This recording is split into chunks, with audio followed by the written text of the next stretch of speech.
No hugging.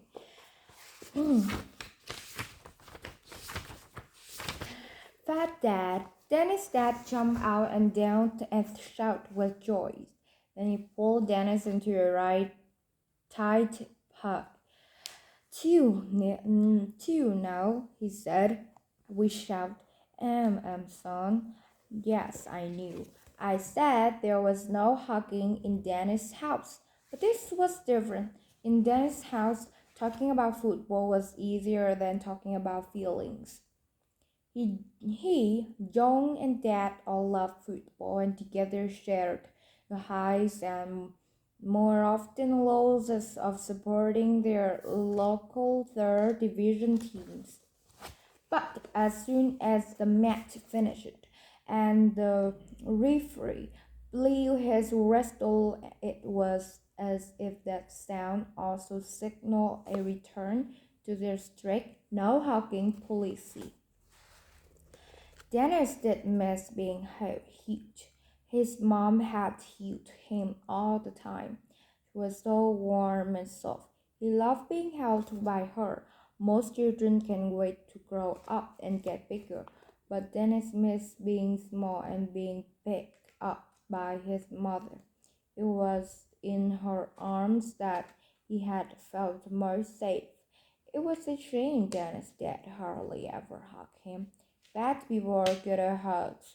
They're nice and soft like a big coffee sofa. Oh yes, and I mentioned that was fat, really fat. There were I saw a long distance lorry driver and all sitting down driving had taken its toll. Only stretching his leg to go to the survive station cave and eat various combination of eggs, bacon, beans, and cheese. Sometime after breakfast, I would eat 2 packets of crepes. He just got fatter and fatter after Mom left. Dennis has seen a Trisha extol about the man who called Barry who was so fat he couldn't wipe his own bum. The studio audience were told about his daily food intake and oops and ashed with the strange mixture of delight and honor. The Trisha asked him, Barry, does the fact that you have to get your mom and dad wipe your nip not make you want to lose weight? Trisha, I just love me food, was Barry's squirting reply. Trisha put it to Barry so it was comfort eating. Trisha was good with praise like that. She had, after all, been through a lot of different time herself. Barry cried a bit at the end as the critics rolled Trisha's mouth sadly and gave him a hug. Though it was hard for her to really get her arms around Barry, as he was the size of a small bungalow. Dennis wondered whether his dad was comfort eating too, having one more sausage or slice or fried bread at breakfast too. In Trisha's word, feel the emptiness inside, but he didn't dare share that thought with his dad. I wasn't keen on Dennis watching the show anyway, he said. It's just for girls, Dad. Dennis dreamed of one day of having his own Trisha show with the title My Mother's Fan. My Mother Farts Smelled Bad. Or My Brother Farts Smell Well Bad. Or My Dad Has a Chocolate Caramel Problem. Dad ate a whole packet of the admittedly more aged biscuit every day when he got home from work. So when Dennis, his dad, and John played football, they were always going gold because he was so fat. He liked it because it meant he didn't have to run around that much. The goal was an upturned bucket and an empty beer key, a reunion from a long forgotten barbecue there once had when Mom's still around. They didn't have barbecue anymore. These days they have better self-safe from the local chippy or bowl of syrup. even when it wasn't breakfast. What Dennis loved most about playing football with his family was that he was the best. Even though his brother was 2 years older, Dennis could run rings around him in the garden. Tackling, dribbling, and scoring with Griskin wasn't like it was easy to get the ball past his dad. Not because that was so great that was couldn't go. It was just he was so big. On Sunday morning, Dennis used to play football for his local club. He dreamed of being a professional footballer, but after his mom and dad split up, he stopped going. He had always replied his mom to give him a lift. That couldn't take him, as he was forever driving up and down the country in his lorry, trying to make ends meet.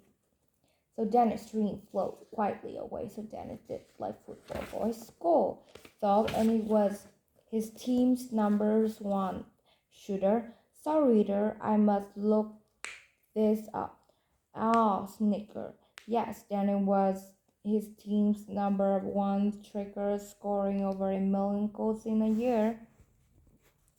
Excuse me, reader, I don't know much about football. Maybe 1 million is too much, 1,800 too.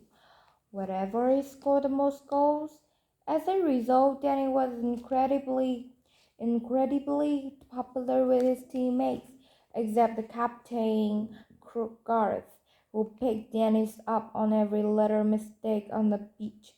Dennis suspected that Gareth was jealous of him because he was a better footballer. Gareth was one of those boys who are naturally large for their age. In fact, you wouldn't be surprised if I was really 5 years older than anyone else in his year, but had just been held back on account of being a big, big sick. Once Danny was off school. When he had just finished watching that day, Trisha, a gripping is up about a woman who discovered she was having an unfair with her own husband. Then he was looking forward to some Hayes tomato soup and his second favorite show, Loose Woman, where a pair of angry looking lady debate important issue of the day, like diets and leggings. But just as his nature tune was starting, there was a knocking at the doors. Dennis got up grumpily. It was Darvish, Dan's best friend at school. Dennis, we desperately need you to play today, led Darvish. I'm sorry, Darvish, I just not feeling well. I can't stop sneezing or coughing, aren't you? See, replied Dennis, but it's the quarterfinal today. We always got knocked out of the quarterfinals before. Please, Dennis, we again. At you. It was such a strong sneeze. He was going to turn inside out. Please, said Darvish hopefully as he discreetly wiped some of Dennis' trace not from his type. Okay, I'll try, coughed Dennis. Yes, exclaimed Darvish as if victory was already theirs. Dennis gulped down a couple of mouthfuls of soup, grabbed his kit, and ran out of the house. Darvish's mom was sitting in her little red Ford Fiesta outside with okay, the engine running. He worked on the till of a Sainsbury, but lit to see her son play football. She was the proudest mom in the world, which always made her sons warm a letter. Thank goodness you have come, Dennis. She says. Danny clambered onto the back seat that he needs today. So important match, without doubt, the important match of the season. Just right, please, Mom, said Darwin. All right, we're going. Don't talk to your mothers like that, Darvish. He stopped pretending to be angrier than she really was. She put her foot on the accelerator and the car launched uncertainly off towards school playing fields. "Oh, you decided to come up, you?" growled Gareth as they pulled up. Not only was he bigger than anyone else, he had a deeper voice and distinctly hardly a boy's age. "When you showed you look like a big monkey." "Sorry, Gareth, I just wasn't feeling well. I have pretty bad." Before Danny could say cold, he sneezed again, even more violent than before. "At you."